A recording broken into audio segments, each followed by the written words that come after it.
Hello and welcome to First Impressions. This is a show where my co-host Dash Hooper and I evaluate a new album each week, and it's got to be an album we've never heard before.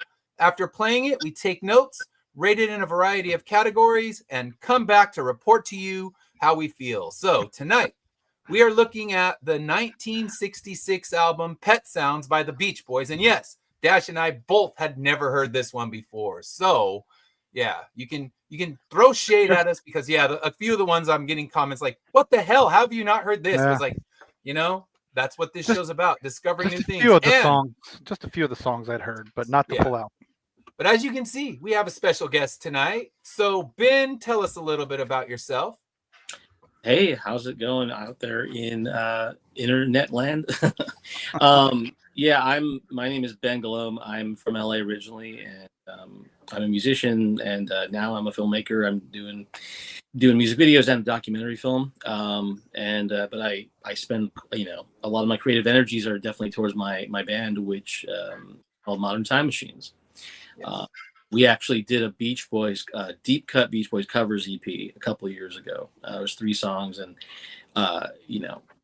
just picked unusual songs because I'm such a nerd. I know the catalog. And it's like one of these things where if you're going to cover a song, you might as well do one that is like, hasn't really been done much before, if at all. Absolutely. So, Absolutely. Yeah. I mean, you can go for the safe and easy, and that's people are going to be like, too predictable. So you had to go with the throw the curves at them. That's what works. Show the love with the deep cuts that no one knows, and or hasn't heard often. That's the best part. I like when people. This band has so many deep cuts. It's absolutely bananas, like the amount of content. Not all of it's good. I mean, they were around for so many years. People often compare the Beach Boys to the Beatles, and I feel like I personally like the Beach Boys more than the Beatles, and I love the Beatles. But I think the Beach Boys had higher highs emotionally, but they didn't have by any means the same quality control. The Beatles really didn't put out anything that wasn't really good, in my opinion, or some things better than others, but nothing that was like really bad. Except I'm sure there's some. I haven't listened to all the Beatles solo stuff, but I think that's where you'll find the bad is if you dig into their solo catalogs, because that's where you're not. They had the same quality control wasn't there. I mean, I think John Lennon albums, you get half of them with Yoko, and that's pretty much just like skip the needle. That I'll take the effort, because we talk about you have to really hate a song to take the effort to skip it when you're playing a vinyl record. To get up out of your seat. It's more effort than it's worth, and you're just like, all right, that's annoying me, but I'm going to let it play through. But the Yoko song's like, yep, that's going. I mean, unless you're Pitchfork that loves Yoko, that's not my jam.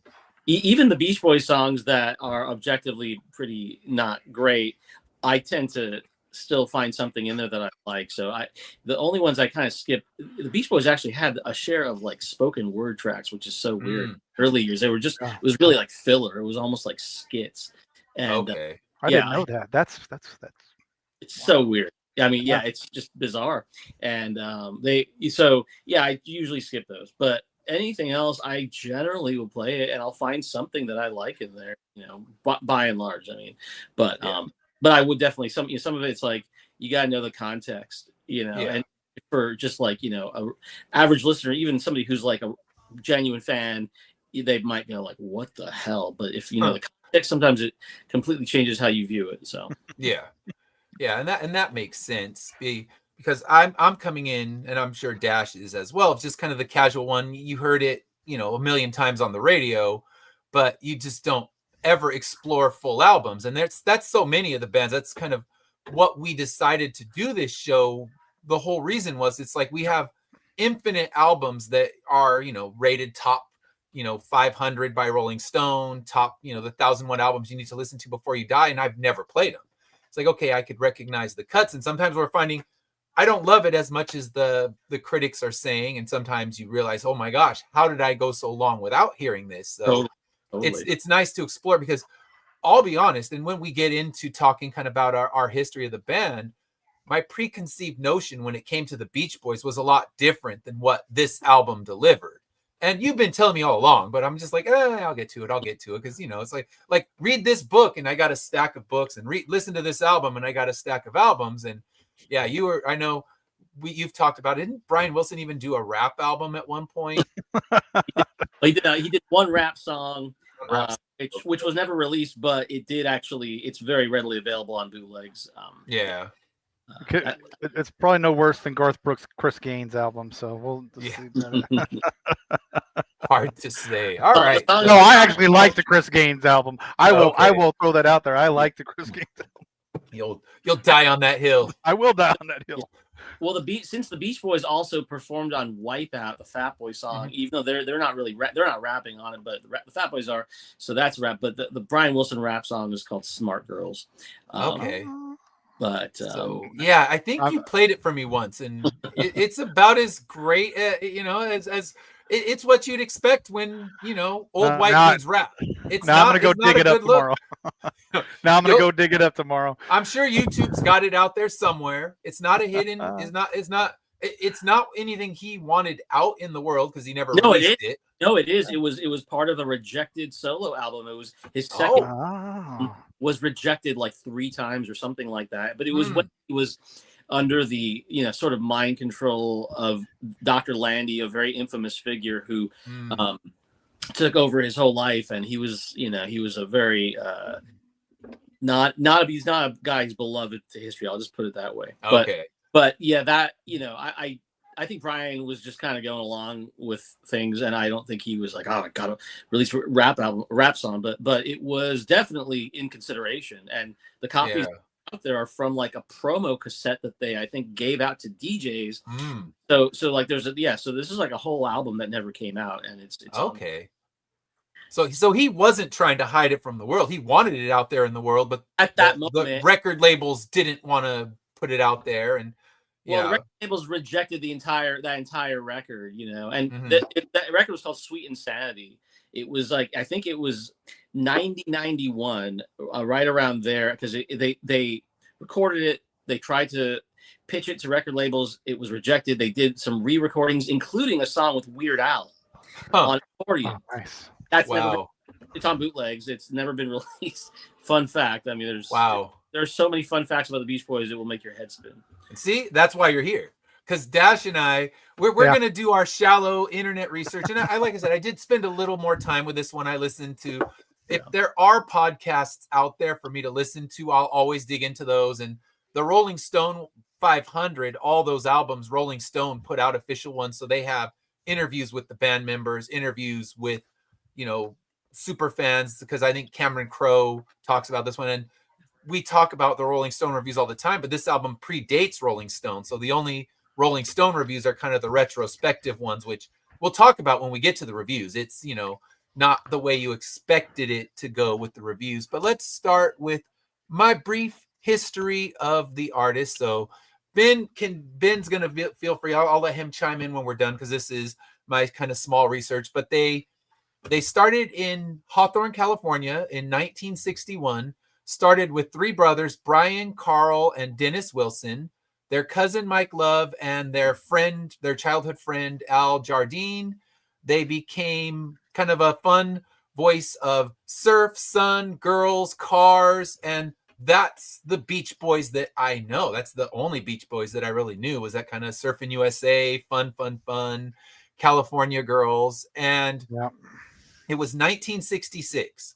Brian Wilson had stepped away from the band and decided he wanted to write a masterpiece. He heard the Rubber Soul from the Beach Boys, and he was also really into the Beatles.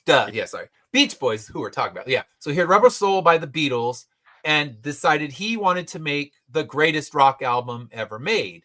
And he recorded it. He did a lot of work in his house, I guess, from what I had listened to. He brought in sand so he could have his feet in the sand as he was working and recording on the piano. And that was not much later. It was like the project after Betsy, the ill-fated album, but it was all like right in that same era for sure. Okay. And I'm kind of going into the Pet Sounds. We don't want to go there, but he stepped away and he heard he heard the Beatles album, really wanted to do something like that, and he also wanted to kind of bring in that Phil Spector style wall of sound. So he wrote the songs for this album, and it didn't change the world. It didn't do what he wanted it to do. It had a big hit in it, but it kind of changed their trajectory. But he continued after this. He experimented with LSD, and he said it was both a blessing and a curse. It opened his mind, but also brought in a lot of the turbulence in his mind. So he struggled with mental health throughout their later career. They had a lot of tensions, and they stayed together, but Brian Wilson was doing his own thing. They had a surprise new hit in 1988 with Kokomo, the Stamos years, we can call it, I guess. And they are now looked at as American icons. Their harmonies are looked at as some of the finest, and you can hear the influence of those kind of harmonies in so many different newer bands. I mean, I think of the one that pops in my head is when I think of the band, the Local Natives. They're new, they're more modern, and they use the same kind of harmonizing techniques that I hear in Beach Boys songs. So you can hear that kind of go through a lot. So yeah, they changed ideas of what popular music could be, and also kind of changed themselves, much like the Beatles did, where started off in kind of pop and found a different pathway to something more intricate and different. So that's kind of something we'll talk about when we get to the history of the album. So anything you want to add to that, Ben? Because I know, like I said, mine's a shallow level of research. So I'll let you give us the deep facts. That's pretty on point as like a Cliff Notes kind of. Yeah, that's what we give for our history of the bands, because we could spend all day talking to the history of bands, unless we have one of the bands on there, and then we let them give us their non-Cliff Notes version of the history. And I found a couple facts when the band has come on that don't match the facts that I found online. So it's kind of like it's good to know, and that's why it's very much when I do this, I go to the shallow digging. But yeah, with the album, I did a little bit more digging because, like I said, there's so many podcasts you can listen to about the history of this album. So the album we're talking about is Pet Sound. So in 1960, go ahead. No, you go ahead. Sorry. All right, so in 1965, Brian Wilson was no longer touring with the bands and was recording, focusing on the studio work. He was inspired by Rubber Soul, as we talked about, and he wanted to create this cohesive artistic statement rather than just another collection of, fun, jaunty singles. So he was working with lyricist Tony Asher, which before this, Tony Asher's biggest contributions were to advertising. He had done jingles and things like that for, I believe, Mattel. He was doing jingles for. Brian somehow, for reasons that are still unclear to kind of, I think, everyone in the, I don't know that anyone really quite understands how Brian, like what he saw in Tony, if there was a thing of like, because they somehow met. I actually remember the story of how they met, to tell you the truth. But just how he was like, this guy's the guy, but it must have to do with the idea of this guy knows how to communicate to the masses and must have impressed Brian being articulate. It's just, he had a sixth sense. It's just because, Tony Asher was not I don't think he was a musician. I don't really know if he had done music before that. No, just jingles. I know the one that when I was listening to one of the podcasts, he wrote jingles for Mattel. So, I mean, some toy commercials. And I mean, the thing is, what's that? Barbie. Okay, so it was Barbie. I knew it was for Mattel, so Barbie, that would make sense. I would think either Barbie or Hot Wheels, something along those lines.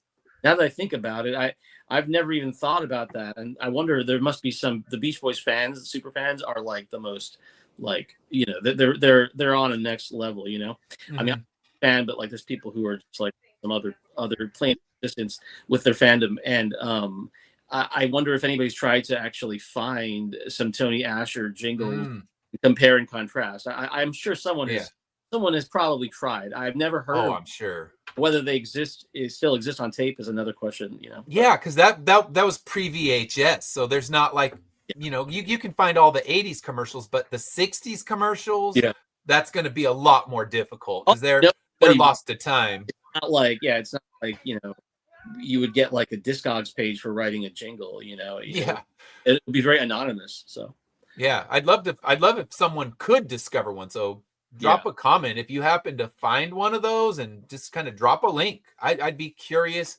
to hear a Tony Asher jingle for Barbie or whatever else he wrote for back then. But yeah, it is strange that he would pick him, and probably made a lot of people turn the eyes like, what the heck are you doing? But you know, he was thinking on a different level when he was getting ready to put this album out. So he wrote the slogan, you can tell it's Mattel, it's swell.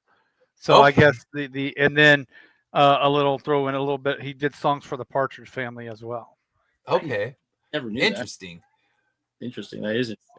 So there you go. You can, then that Mattel slogan is way before my time. So before you said it, I didn't know that slogan, but it makes sense. I mean, writing jingles, there's a certain art to that. You know, you're still a musician at heart. You're just writing for what's going to pay the bills at that point. So Barry Manilow knows that very well, writing jingles.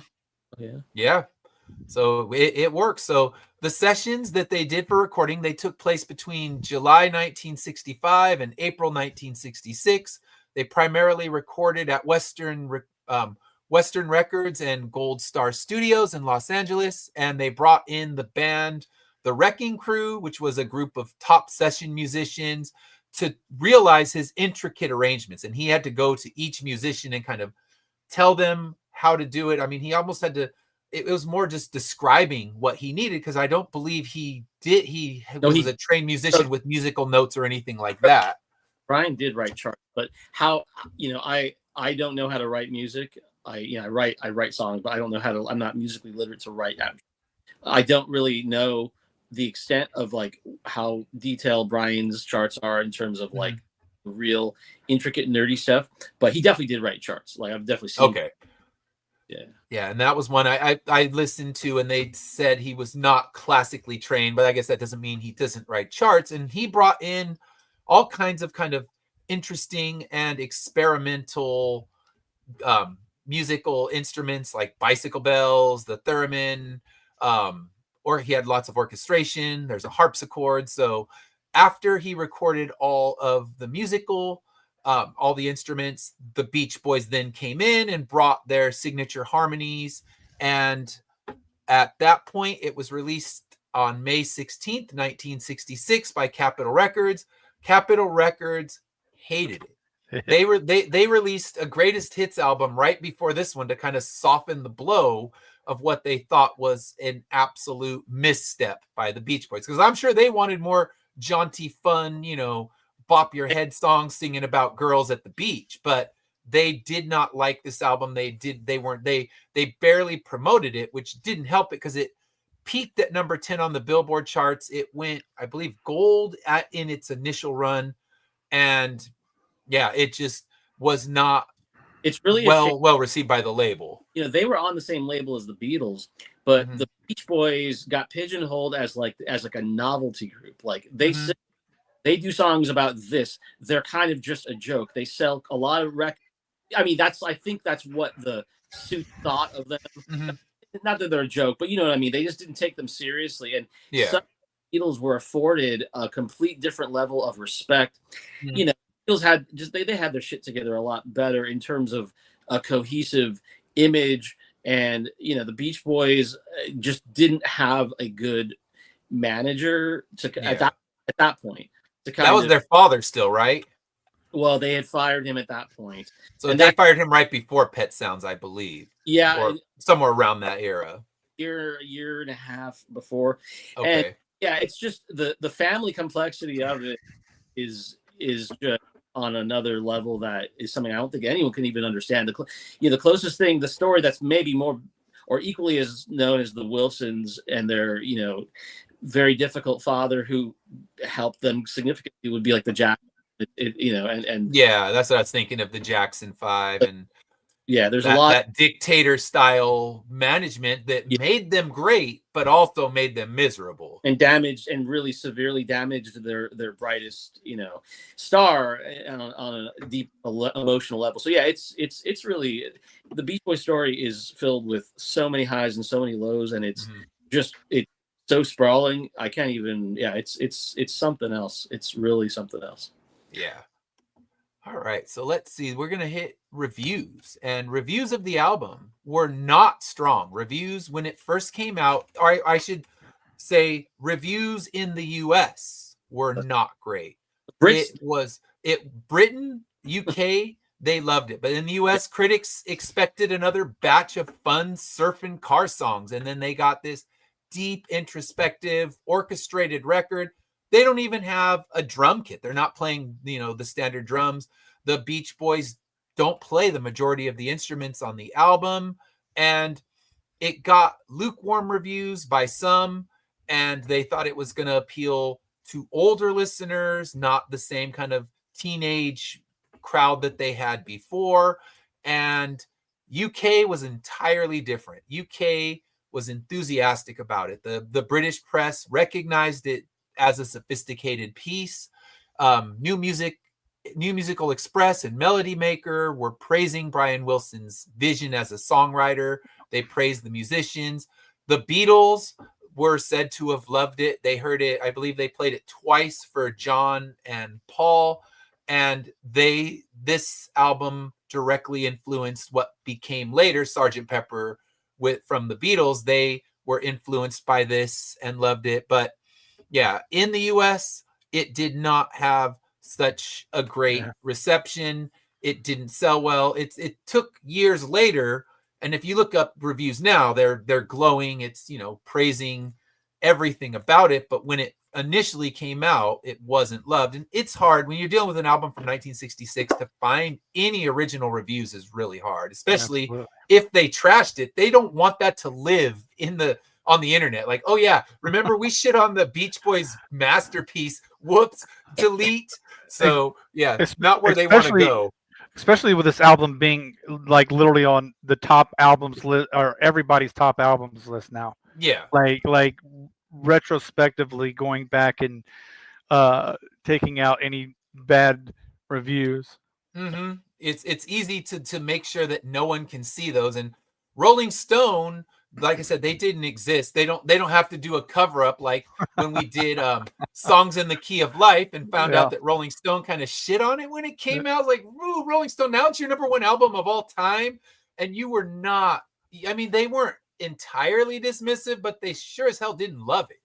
So the fact that they don't have to apologize for a bad review or try to hide it from the world makes it so like, all right, cool. We didn't exist when it came out, and I'm sure we would have loved it. We would have heaped the praise on it. They can pretend. But yeah, we've seen what they said about, I mean, they hated Zeppelin. They hated, man, look at some of those old reviews of Black Sabbath albums. They were brutal. They hated them so much. They were calling them knockoff Cream. It's like, really? I think time has told a different story, but Rolling Stone can't hide it. The internet, you can do some digging and always find it. Yeah. There's actually. Go ahead. If you're looking to find old issues of old music magazines going back to the 30s, you can find scans, PDFs that are searchable, and it's free. It is the greatest thing, and it's like the best kept secret. And maybe I shouldn't tell everybody, but I mean, it's called World Radio History. Just go, and it's a really clunky. The way the website is laid out is really clunky. It's like it looks like it was designed in like 1998 or something. But once you get past that, and you can put in a search term, you can find so many. And I could tell you about it later when we're not on the air. That's beautiful. I'm gonna put the link so people can find it, because that's one of the struggles I always have is finding any kind of proper reviews of these older albums, because especially if they've grown in time with their popularity and their esteem, they don't want to post those old bad reviews that they wrote about an album. They want to pretend, of course, we loved it right when it came out. So yeah, I'm gonna drop that in the comments so people can check it out, and I'll be using it for sure now to try to find these. So yeah, there it is. Definitely check it out if you want to read reviews, because I've talked to Dash about it before, but when I was in high school, they had all of the Rolling Stone. We're talking from the first issue to whatever the most current issue was. They had it on microfiche. So and then they go in there and read the microfiche. So I was reading all these old Rolling Stone reviews to see them contradicting themselves because they also hated the majority of the Bob Marley albums that came out. All these now that are sitting in their top 500, and they were not kind upon the release of these albums, but try to go on the Rolling Stone website. I mean, where you have to pay anyway, which isn't great, right.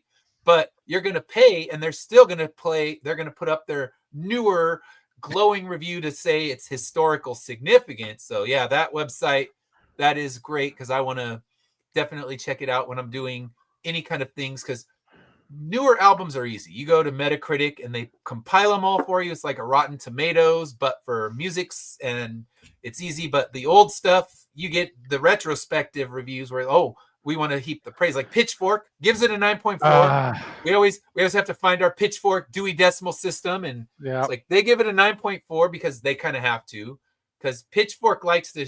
They'll only trash new bands. They're not going to trash the old ones.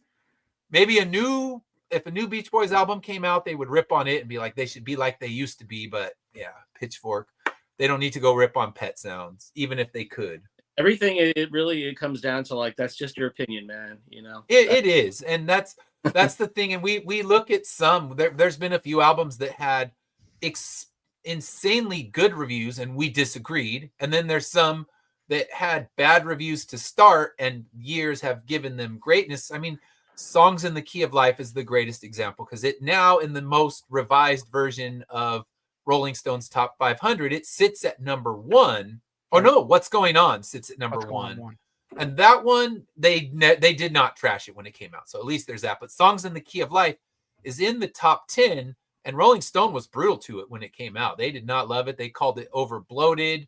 They said there's good moments, but there's not enough good moments to make it a great album. So it's like, whoops, Rolling Stone, probably want to delete that from history. But microfiche, can't delete the microfiche. You have to rewrite history. That's a yeah. That was my nerdy self in high school, going and reading Rolling Stone articles from the past. So I could be like, see, they're full of crap. So yeah, that was a boring high school life. But hey, I had fun.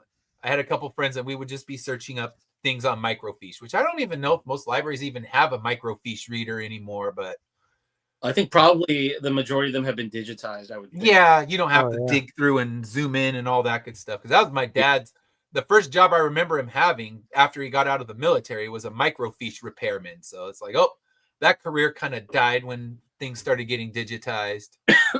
Also, newspapers.com is a phenomenal resource. It is a paid It is a paid service. That website can change your life. I mean, I have used that one. Yeah. Oh yeah. It's not literally every, but it's like I don't know if it's fair to say the majority, but it's many millions of newspaper microfiche from all cities all around the world scanned. Wow. And you can find, like, you put in your family address. I mean, I found like an obituary for my great grandfather and learned about like a wife that we didn't know he had. Wow. Yeah. So I mean, that's crazy. It's wild. Yeah. So I got to check that out. All right. So now we've gone through my bits of research, and yeah, I guess the moral of the review story is the UK got it right, and the US took longer, and now Pitchfork can give it a 9.4 and be like, we would have always loved it, of course. And yeah, just read through Pitchfork and you'll see how much animosity they throw towards certain bands. Then they realize, whoops, we shouldn't be doing that, and now we love them. Or how much love they throw toward Kanye West, giving him one of his perfect 10s, and they're like, ooh, we want to remove that perfect 10 if we could. It's crazy how music, criticism is wrapped up in with, like, politics. I don't mean, well, just the political aspect of it, of having to, make stuff up and save face. And it's so trying to be like legitimate, but it's all just money, and they're just trying to be cool and make money. And it's an opinion in the end. So you can love it or hate it. Cause they hated when I was listening to a lot of like the 90s emo and hardcore, they hated it at Pitchfork. I mean, they would just give it 0.0 or, just rip it to shreds. And now they're kind of revisiting some of those because they probably have a generation of writers who grew up loving it. And they're like, oh, damn, maybe we don't want to give it to that 0.0 because, we can love the Flaming Lips and love, Death Cab for Cutie, but at their time of their release, they just crapped all over them. So nobody better talk bad about the Flaming Lips. Oh no, Pitchfork loves Flaming Lips. Yeah. That's one of their perfect 10s. Oklahoma for soft boys. 10. Yeah. All right, so we'll let you go first, Ben, because I know you have a deeper history with this band than either of us. So what's your history with the Beach Boys? Well, I always heard the Beach Boys here and there, like everybody. You can't avoid them.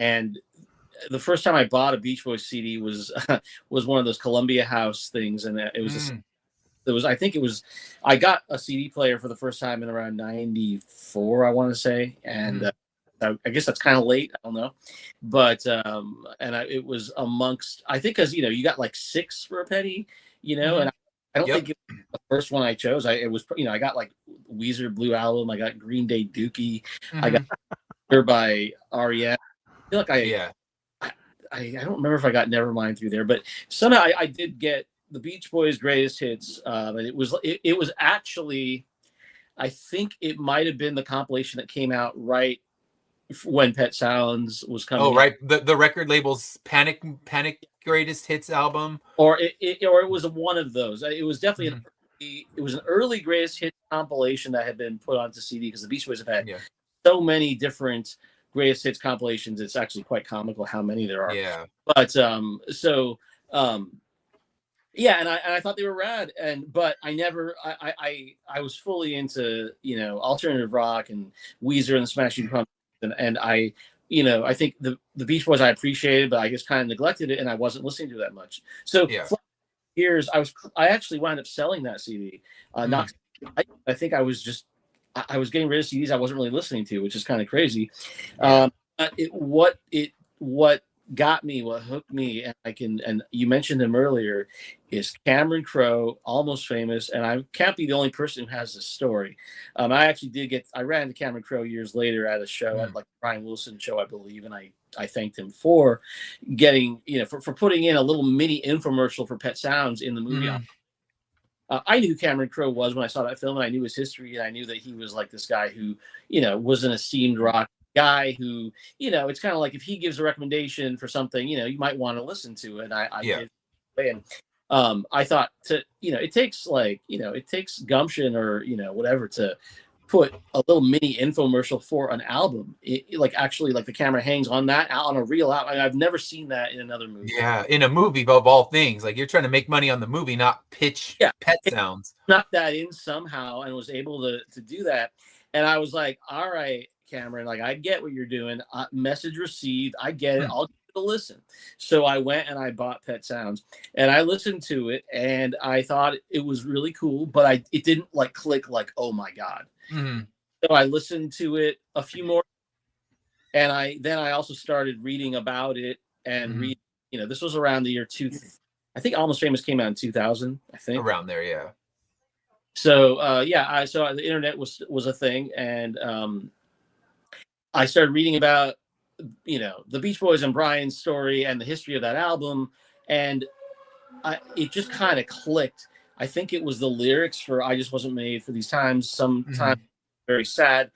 Somehow, just the longing in those lyrics and reading about the record and how it came about and Brian's struggles in his life. It just kind of I was like, oh shit, this is really, really good. And so it just clicked. I can't explain it, but it wasn't instant. And some people have, including me, unfortunately, a lot of times people these days don't have the greatest attention spans, and that was a time when there wasn't Spotify, there wasn't it took more effort to put on a CD and take it out of your player, for that matter. So I just, maybe that was why, but in any event, once I got into the Beach Boys, then I started collecting their other albums, and there are so many, 27 studio albums or something like that, full amount of records. And because Pet Sounds is number 11. I didn't realize that when we first dug into it. For some reason, I thought it was their debut, and then they turned into the other version, but no, it was number 11. So we're already a deep catalog before they even put this out. It's wild. Yeah, they were just really like whipping Brian. I mean, you know what I mean? Like, I almost just in my mind, I picture like somebody cracking a whip at this young kid. He's so young. He's like 21, and like, you know, crank him out. You know, and he was just cranking them out, and you know, and you know, that did lead sometimes to some stuff that wasn't as good, and some filler stuff like a Louis cover, which I still really like, but I'm sure they on one of their early records because they just needed content and they needed it quick. Yeah. And back then they would record albums very quickly, like in a few days, or even I don't know if it's a day but it was in a really short time. Yeah, they cranked things out a lot faster, and that's Pet Sounds took such a long time comparatively to what they were doing. But the Beach Boys were touring without him, so it's like they were making money in a different way. Those dates that you mentioned, where you mentioned the earliest Pet Sound stuff in mid '65, I could be about this, and there's people who would know more than me, but I I know that I believe that Sloop John B was the first thing recorded, and that was a standalone single. That wasn't be like, oh, it's from our new album Pet Sounds. It was a single, and then it got retroactively put on Pet Sounds. And when you think about it, it really it has nothing to do with anything else on the record. It's a cover. Yeah. But it production wise completely fits, vibe completely fits in my opinion. But it's the odd man out as the songs on there. But I don't think, you know, there might have been a handful of other things that were worked on in '65, but I think that album didn't, the recording of that didn't start until early '66, and then lasted like 2 or 3 months, I think. But you know, by and large, although one song on that record, oddly enough, and I've never known what the story is of this, there's a song on Pet Sounds called "I'm Waiting for the Day," and it's actually the only song on there that has a Brian Wilson, Mike Love credit. But Mike got a retroactive credit on "Wouldn't It Be Nice," which is a whole other story. But this song is actually listed as Brian and Mike, and it has a I think it was copyrighted in like 1964. So I don't know if that was something they were kicking around on tour or something. Or don't know the story of that, but I can definitely tell you some. If you want to hear some Pet Sounds trivia or pieces of info, you let me know what you want to hear. Yeah, nice.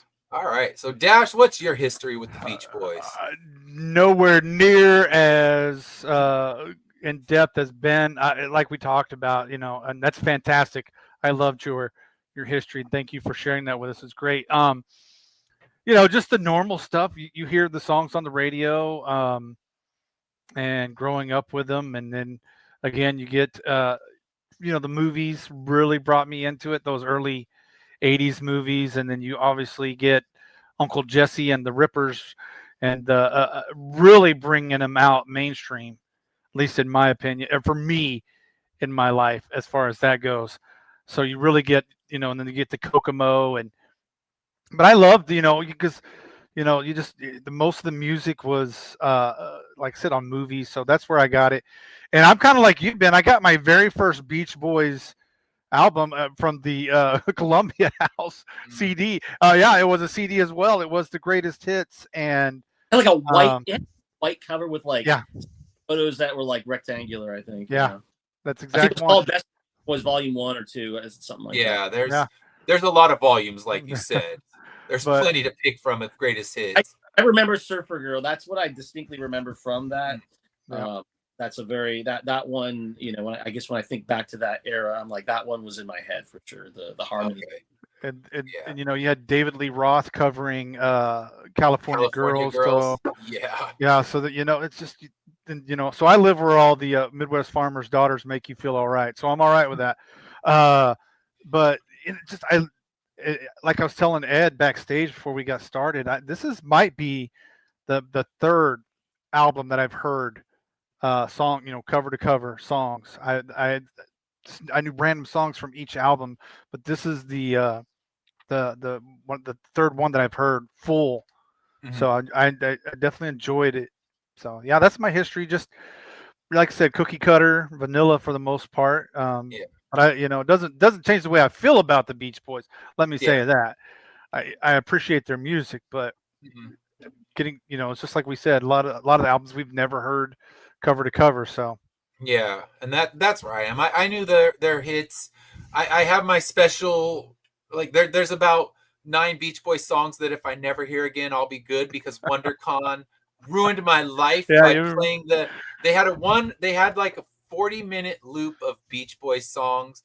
They were playing them so loud. It was the Funko booth at WonderCon, and they had them blasting. And I even went to the person running the booth and said, please, we're trying to sell books here, and you're blasting these songs. Look, suck it up. We paid a lot more for this booth than you did. So they played those same songs, and now I hear them. I'm just like, oh, no. But the good thing is none of them are on Pet Sounds, or else they would have been in my skip list. So it was the fun. It was Surfing USA. It was like they had a beach theme for their booth.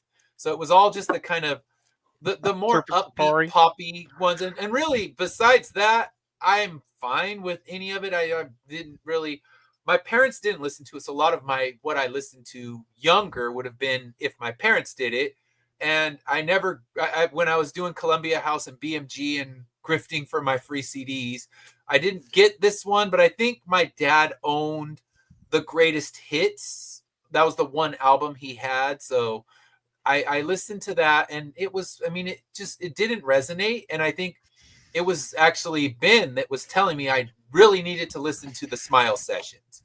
So that was the first Beach Boys album that I bought, knowing I wanted to hear it. And I like that one. So that's why we couldn't cover it on this, because we had heard it before. I've listened to it. Yeah. Pet Sounds was one of those ones where I kept being told, you have to hear it. And I knew this. I knew, the major radio stuff, but not the rest. So it's nice. I'm glad I actually got to go into this one. But yeah, I know Ben, when we would talk, he would tell me about different Beach Boys things. So yeah, Dash and anyone who's out there watching, we met standing in line for a Billy Corgan show back in 1998 and realized, all right, we had a lot of musical connections. So I know I can trust Ben when he tells me some music stuff. And Billy Corgan.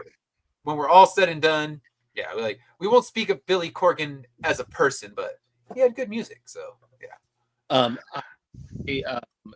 Musically, the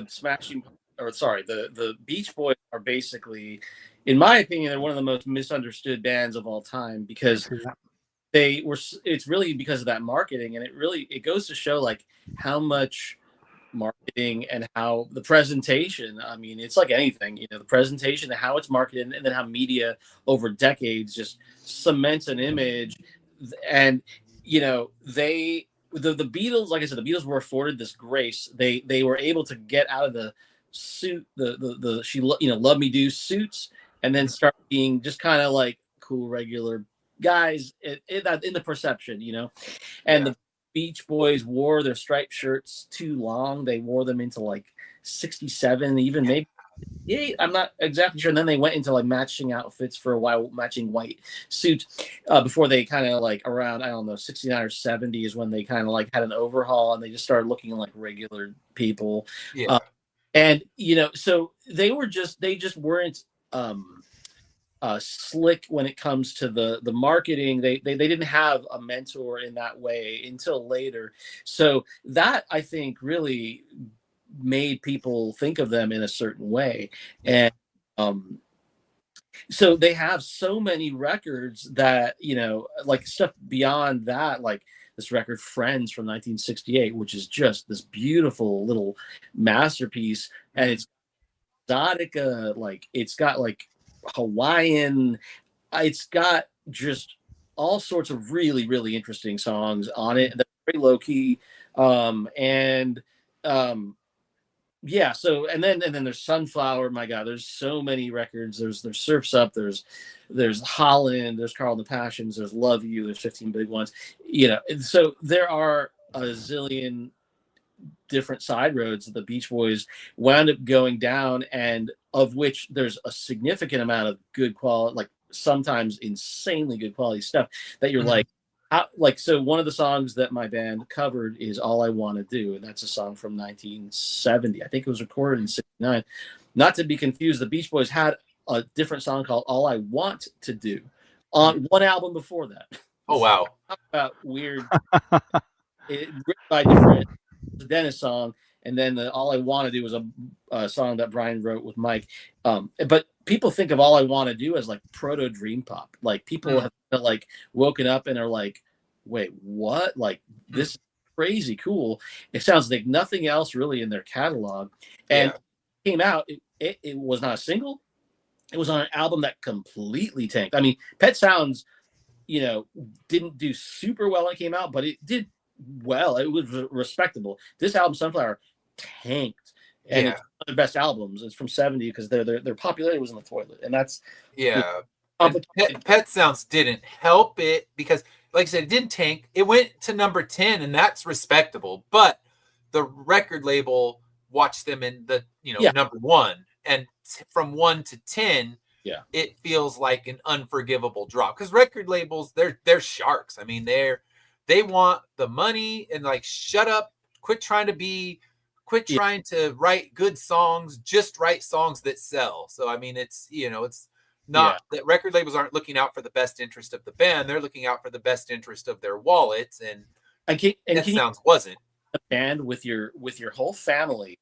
And you're the breadwinner, and you're that young, and you've gone through a lot of abuse, and it's just, and there's no escape. Like, most people who aren't in a band with their family, at least they could go and get some, have some work-life balance, maybe a smidge, but in this, like, it's all wrapped up. So, I have a lot of empathy for what they all went through, I mean, brothers in particular, but all of them went through crazy, crazy stuff. And I am definitely, the Beach Boys music is very, very near and dear to my heart, and there's a lot of little bits of stuff like trivia. If you want to hear, I can tell you about Pet Sounds if you want to hear it, or whatever you want to talk about.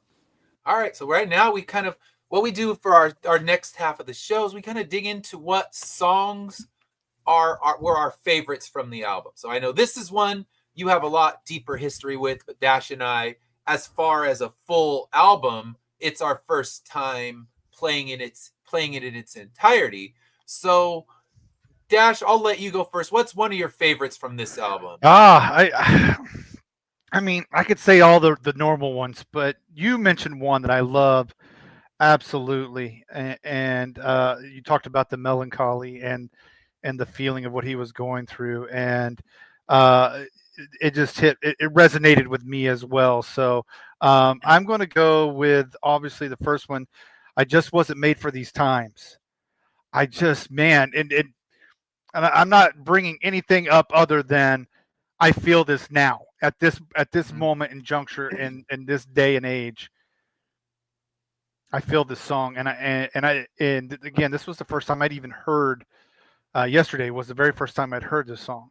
Okay. It's so prophetic. Like it literally laid out like his life and how he wouldn't be appreciated in his own time, and it's just kind of like, who even thinks to write a song like that?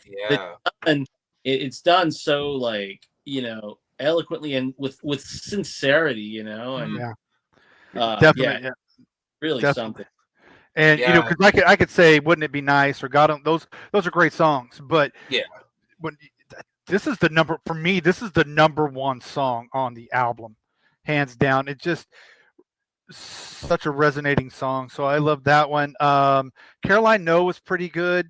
Going into the whole album, though, I just knew something was off. I shouldn't say off. Something was different about this album when I looked at the cover of this of the album. It's just not your normal.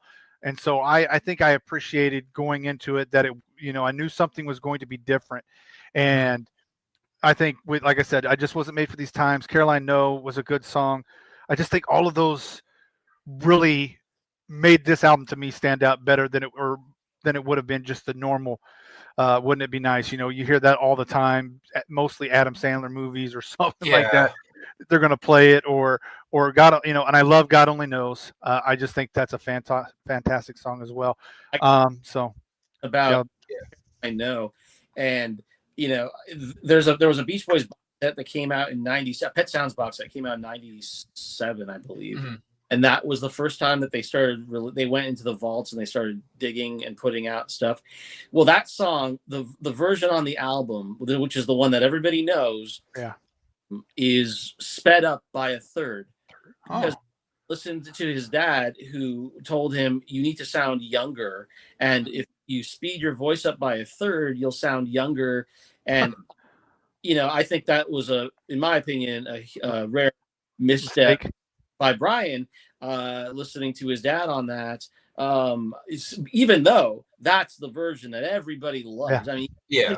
despite that, it's clearly a beautiful song and people love it. But if you really listen to that, the album version, if you really think about it, you're like, his voice sounds a little weird. And Brian's voice throughout the years has changed. I mean, there are so different Brian voice over the years, often due to aging or drugs or whatever. But when you hear, I'll send it to you, or you just look it up. When you hear, just type in Caroline No original speed, and preferably stereo. I like the stereo one, but there's a mono one on there too. And it's like, to me, it's like, oh damn, it's like 10 times, but even 100 times better if you ask me. Wow, I gotta check that out. I can't even the album version anymore because I find it to be like a butchered, it's. I think I watched this documentary about Billy Joel where they like talk about his first album was accidentally sped up or something. I heard about that. Yeah. So it's actually approved by Brian, and it's a beloved song. But to me, it's not how it was intended. And he listened to what I think was a harebrained idea by his dad, even though he gave his blessing or he was bullied into it. Who knows? But again, it's all my opinion. But I can listen to the original speed version and not think it's better. That's just me though. Yeah. So there you go. I gotta dig that one out now. I gotta find it. I'm sure it's out there somewhere, pretty easy to find. So yeah, that one. I have to go seek it out. Go on YouTube, or I don't know. Maybe Spotify has the deluxe version as well. They don't. Okay. YouTube has everything till it gets yanked down. So I'll have to check that one out. So yeah, I had that one on mine as well. So now I got to find the proper version to hear how the difference is. And I liked Don't Talk, Put Your Head on My Shoulder. I listened to that. I'm like, damn, that's the kind of song, had I heard it before, I probably would have played it at our wedding. It's one of those things where it would have been a great wedding song because it's lush, it's beautiful orchestration, and the lyrics are so, they're just perfect for that, that person you're about to spend the rest of your life with, and let's not think about tomorrow. So that was one on there. I mean, it's cliche, but wouldn't it be nice? And God Only Knows are just so frigging good. You can say what you want. They've been played 8 million times, but they just don't age. And I think that's the true sign of a great album, is that it doesn't age, where it doesn't feel its time, or like you could pull out, half of these synth pop albums from the 80s and they just reek of 80s, and not in a good way, where this came out in the 60s, but it doesn't have that, that generic 60s vibe that so many things do. So if you can have a song that feels ageless, even though it's easy to say, all right, it's the hit and I love it, but it's just so damn good. And plus, Brian was 23 when he did this record, and it's so young. And here's something that's going to blow your mind. Carl, when he sang the lead, God Only Knows, was 19 years old. Wow. I mean, that's one of the all-time great vocals. Most people consider that to be one of the all-time great vocals in rock pop music, like by anybody. A lot of people think that. Yeah. He was a 19-year-old kid. It's just crazy. Yeah, barely out of high school and flowering as a vocalist. I mean, Carl's voice was, even Brian would say Carl was definitely the best vocalist. I mean, Brian's voice is tremendous. Brian's voice, Brian was just so beautiful. But Carl's voice, I mean, it's all opinion. Carl's voice is level, really. Yeah.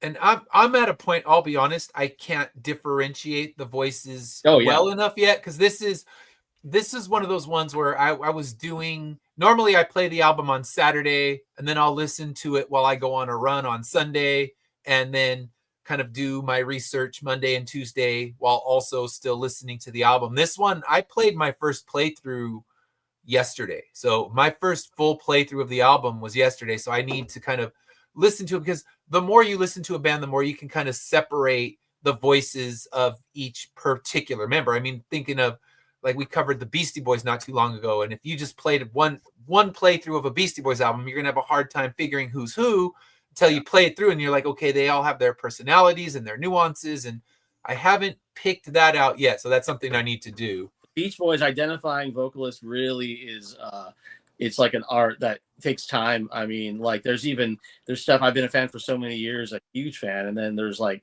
sometimes I find out that like one line that I always thought was one person, I always thought was Brian was Mike, and you're just like, so things like that. You're just like, but Brian and Carl tend to at a certain point were very similar, and Al is a chameleon. Al is like the secret weapon, secret sauce of that band. Is so valued, underappreciated. People need to go see.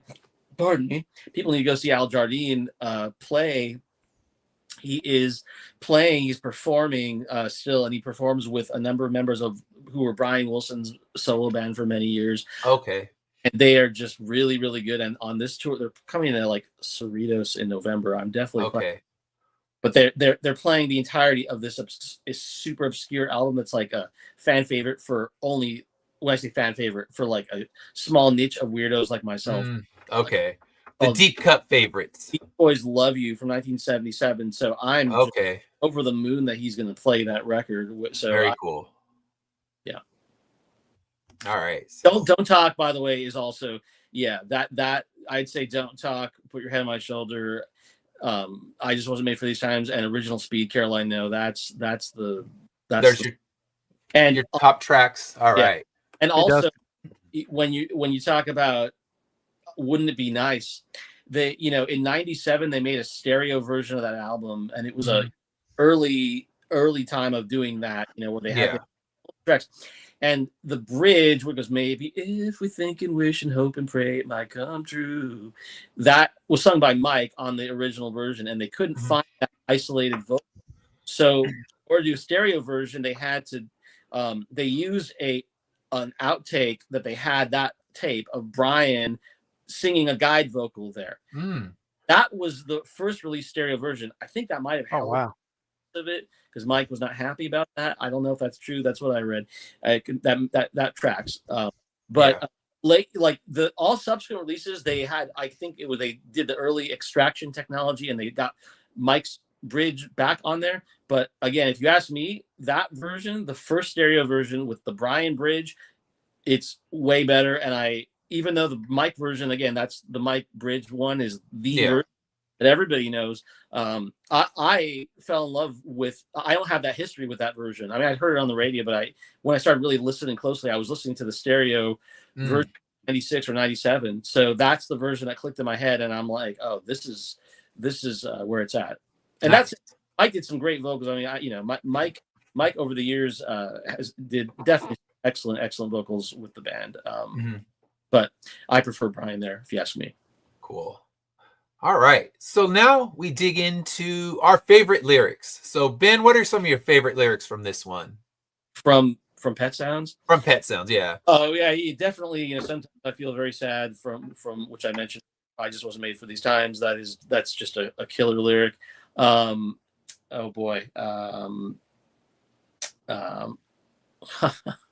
Boy, you put me on the spot here. Yeah.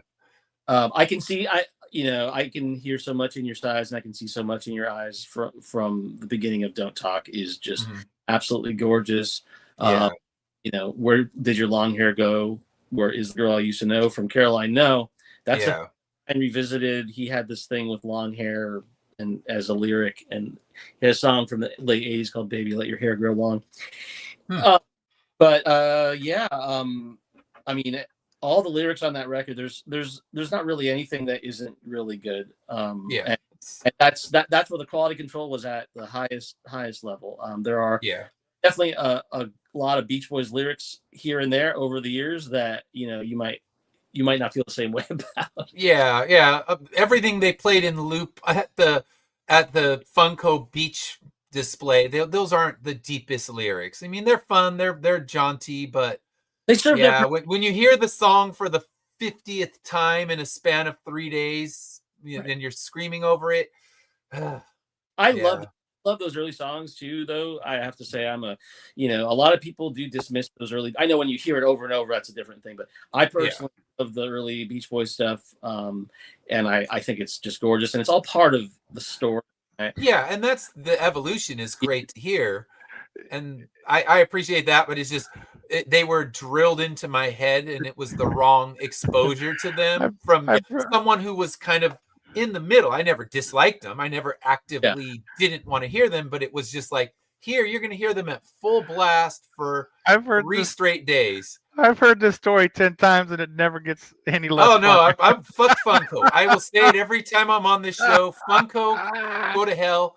You dismissed all the friggin' small press people that were working their ass off to sell books, and you told me to suck it up.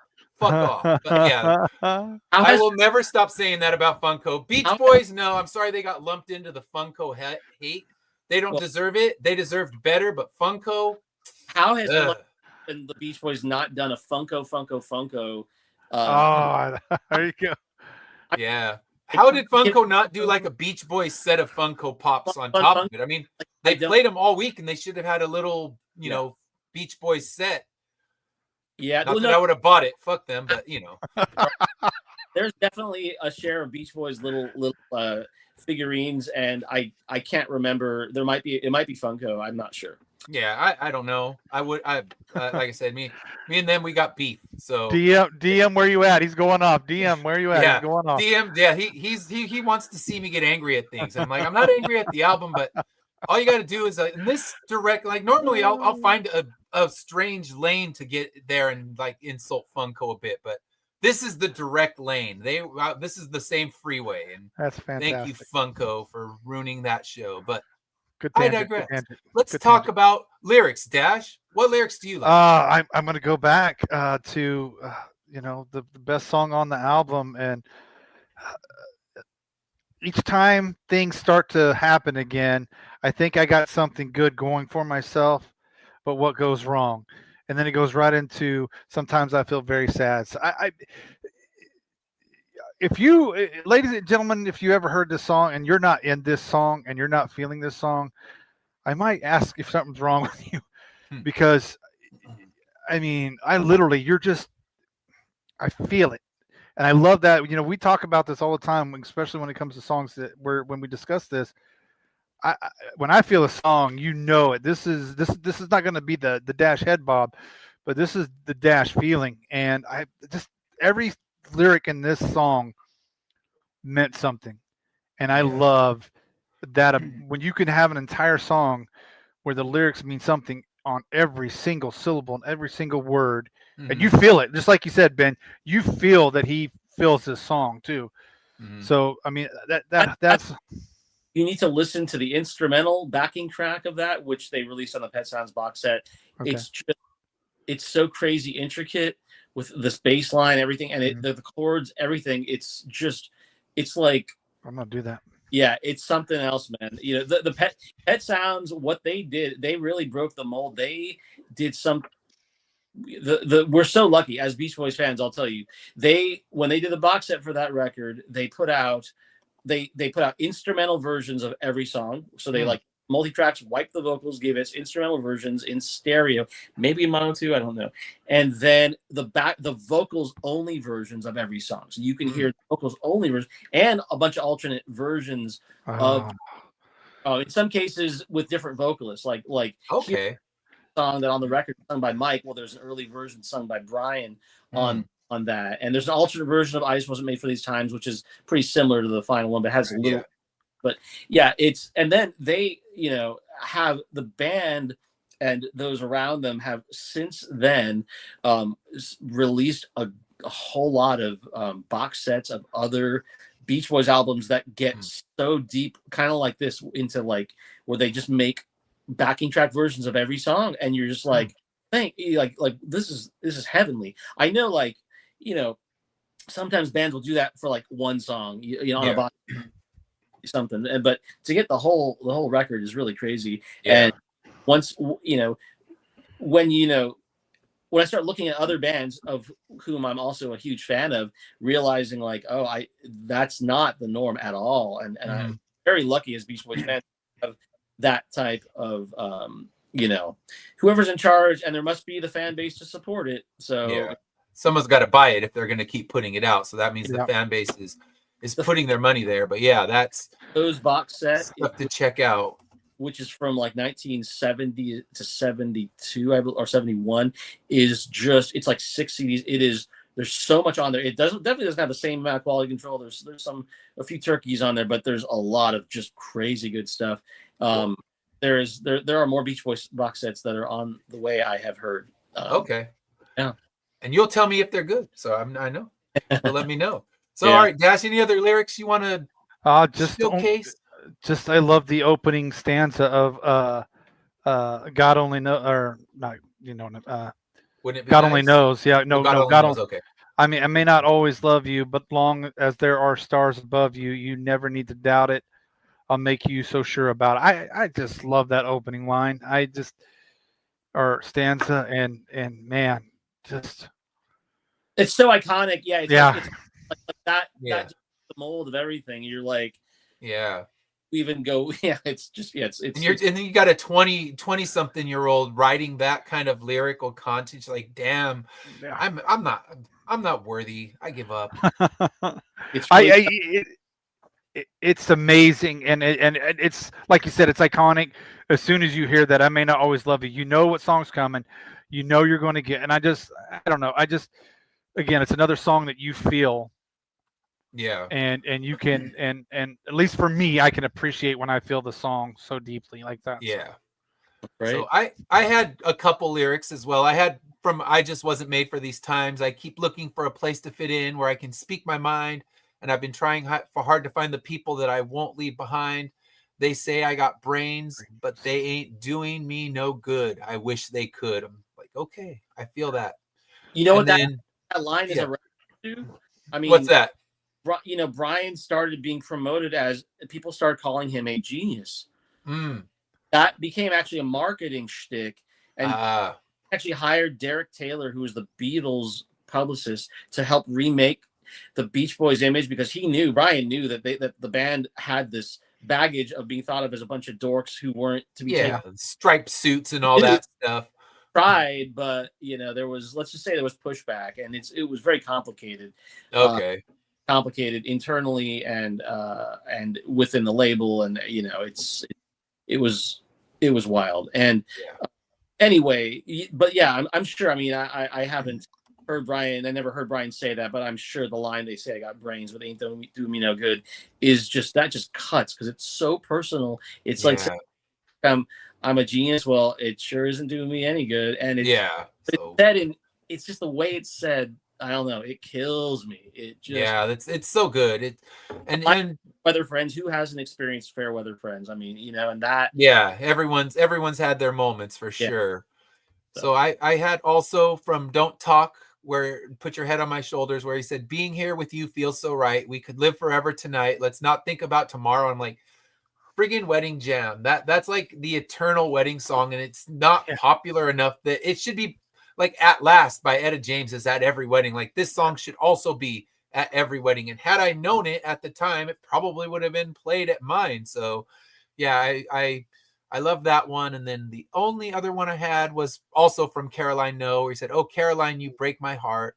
I want to go and cry. It's so sad to watch the sweet thing die. Oh, Caroline, why? So, you have the songs where it's deeply love and happiness, and this is not that. It's like, all right, you are not the one that I was with. I mean, I didn't know he had his whole hair thing going on, but it's like, all right, he's not down for the Pixies or the Bobs. He's not for that.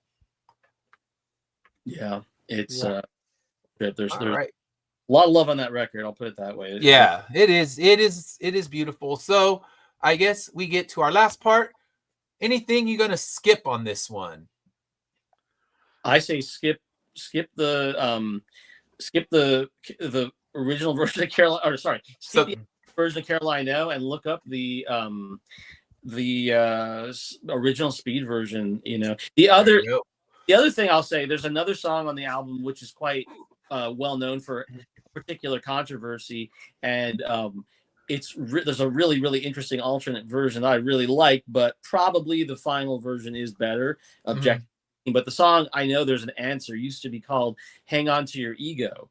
I which, and it was directly a drug reference, and I really wish that had been on the album. I wish they had not changed it, because I think it would have been this, like, I don't know, I think it would have been a call to people of, like, the Beach Boys are singing about some, deep stuff that maybe we understand. Maybe it would have changed things a little bit, I don't know, but Yeah. a little clunky as a lyric. But Sonic Youth covered that version. They covered Hang On to Your Ego. Oh, the real one. Okay. Yeah. Cool. So, Dash, you skipping anything? Well, as of right now, no, because I haven't heard the. Got to hear the original version. Yeah. I got to hear that. But it may change. But even the instrumental just got me. Pet Sounds was.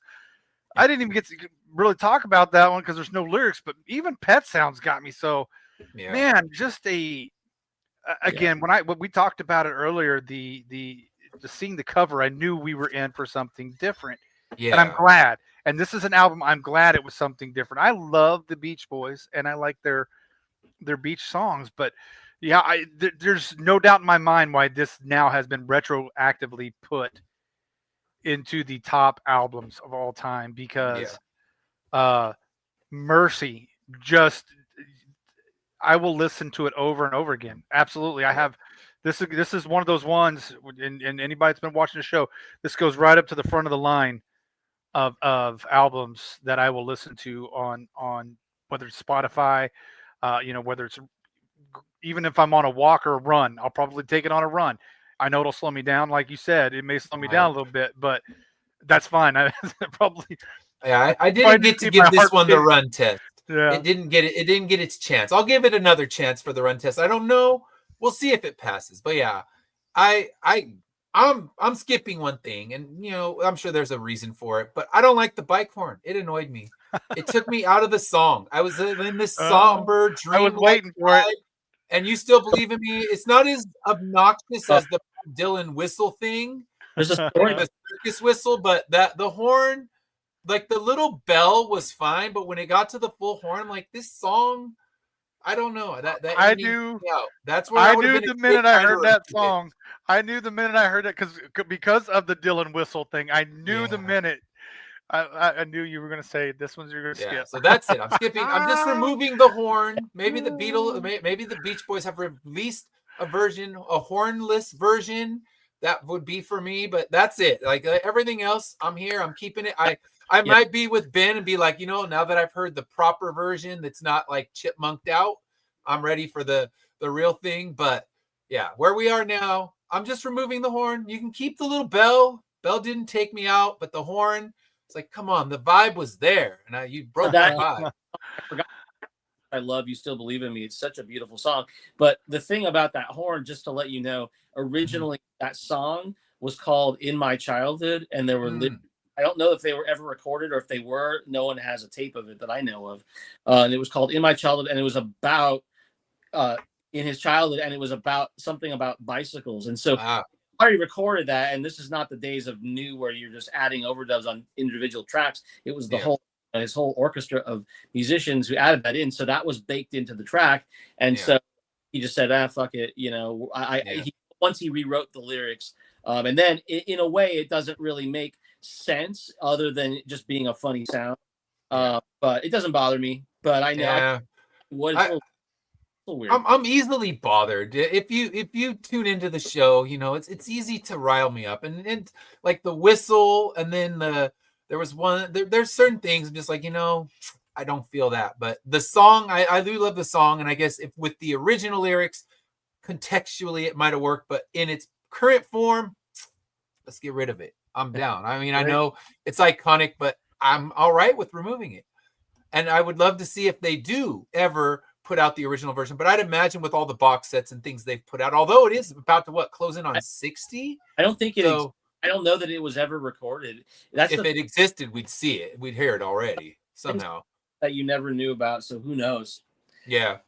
They've had things that have turned up in the vaults that no one ever in a billion years thought existed, and you're like, So if that version comes out, then maybe I will evaluate my feeling about the horn. But where we stand now, it's got to go. It's my one skip of the album. So, and then maybe 2 skips, because I'm going to definitely go to YouTube and hunt down the proper speed version so I can hear it and be like, holy crap, Right. they did ruin that song. So now it's a skip and replace. But yeah, easier said than done when it's not on Spotify. Yeah.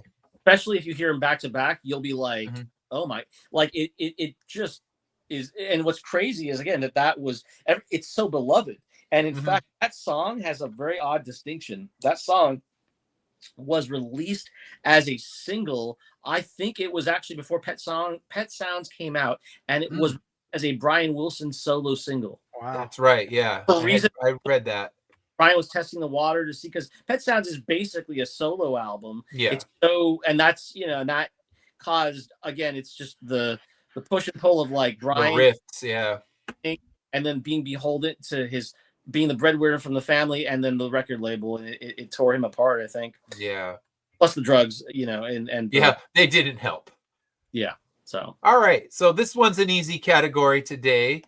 Are we keeping it or returning it to the used bin? I mean, I think I know where we're going to stand. We're keeping this one. Maybe we're going to go buy the bigger and better version, but I think we don't even need to go through. We know that this one is a keeper. Dash and I have finally heard it in its entirety, so I'm glad to say that is true now, because that's the beauty of this show. We come and listen to things that we should have listened to, because I mean, it took us how many years to listen to the Stevie Wonder album and to Marvin Gaye, so it's a beautiful thing to find new stuff and discover it. But we're keeping this one that I'm happy I bought on vinyl. There's a few vinyls I wish they'd let me bring back, but this one, I'm happy I own it, and I'm happy I can play. And I think I got the mono version. I want to hear the difference between the two that you were talking about. That, Ben, you were saying the stereo version was better. So I want to. Like, here's the thing. I didn't grow up in the '60s, and when I bought it, I listened nonstop to that stereo version. And that's the one that worked in my heart. And then the mono version was like an afterthought. But to a lot of people, it's blasphemous the stereo or the mono version is the only way, because that's what Brian intended. Those are Brian's actual mixes. So, I mean, your mileage may vary. I can like what I like, and anyone can like what they like. But in the end, everything we talk about on this show is our opinions. And Dash and I, we're not. Ben is a musician, but Dash and I are not professional critics. We have our opinions, and it's just what it makes us feel. And this one made us feel good, so that's good, because if it was something in the Joe Walsh realm and I was angry and hated it, Ben would be like, I'm out. Boink. I'm gonna believe this show. I'm bringing Joe Walsh back. We're gonna have we're gonna have no. That needs to be on our greatest hits when we finally have a greatest hits video collection. Joe Walsh needs to be the number one. Yeah, I got angry. I hate the Eagles so much, and I spewed it all that day. So if you're an Eagles fan, I apologize. Go back, guys. Go watch the Joe Walsh video. Fantastic. I tell you what, fantastic. Yeah. Well, there you go. All right, so now let's talk about next week and see if I'm going to be angry next week.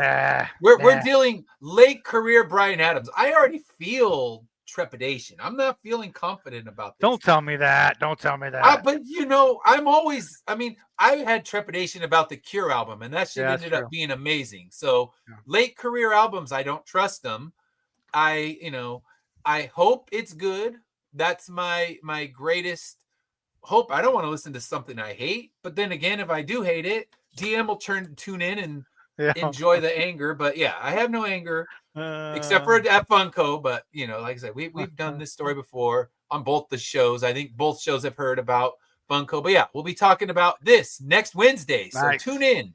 If you've heard it, tune in, let us know what you think. And if you haven't heard it, listen to it this week so you can join me in whatever my opinion is and see if Dash and I have our disagreement moment, and I get to keep my seat as the angry Muppet in the balcony. So we'll see how it goes. Oh, this is gonna be a good album. I think it's gonna be a good album. It's 2025 release. I'm gonna go in with an open mind. but late career stuff always scares me. Yeah, it does scare me. And that's all I'm gonna say. I'm gonna be open-minded. Is it the summer of '69? I don't know. We'll see. Listen, I already don't like the cover, but I can't judge an album by its cover because that cover, and then the Black Keys one that we're going to be covering in a few weeks. I hate that cover too, but I'm not going to judge the album by a shitty cover. Hey, if Steven Maybe Tyler he's can got be no good, money to buy a good cover artist anymore. If Steven Tyler can be good for one night to do an Ozzy tribute, Bryan Adams can be good for an album. We shall see. Tune in next week, and you can find out if Dash led me astray again, or if it's a late career masterpiece by someone you thought was actually dead. No, I didn't think he was dead. But I sure as hell didn't think about him. So yeah, you pumped that one. I'm like, of course you picked this, Dash. Shit. I see you send me the picture. I was like, why am I not shocked? Besides DM and Chuck, because Chuck's my best friend. Besides DM and Chuck, Bryan Adams is the greatest Canadian ever. All right. Well, there you go. All right. So, Ben, thank you so much for being on this week, bringing all your expertise. I appreciate it so much. Let people know where they can find you and Modern Time Machines. Yeah. We do have a website, moderntimemachines.com. Also, you can go on Instagram and Facebook and YouTube and all that. And you can find our music and our music videos on there. And we did some Beach Boys covers, some deep cut Beach Boys covers in a very dream poppy, shoegazy kind of vibe. If that's your cup of tea. Yeah, the opening that you heard, that was one of the instrumental versions of one of the songs, and when you watch the closing credits, it's in there, so you can go seek it out. There's versions out there. Check out Modern Time Machines. You have any shows coming up? We are in the process of booking a couple things. Nothing solidified at the moment. I wish I had something to promote, but follow us on Instagram if you want, and we'll definitely be sharing upcoming shows. Yeah, sounds good. We'll do that. Hopefully, I can pull them off because I've been there. I've been to my fair share, and I have some recordings that I've done for their shows as well. So hopefully, I can get out there and get you guys another recording. Get to Oklahoma. Yeah. Get to Oklahoma and Dash is in. Love to. Yours is a little easier drive for me, so yeah, just let me know when you're back in LA, and hopefully I can get out to one of the shows. And thank you again for joining us, all that have tuned in tonight. Thank you, Ben, for joining us and bringing the expertise of the Beach Boys. We appreciate it, and I will be back next Wednesday. I won't be doing a Saturday show this week because I got to work. So Saturday school instead of Saturday morning comic talk. But hey, tell me about it. It's not my first choice either. But we will be back next Wednesday. Where will we stand?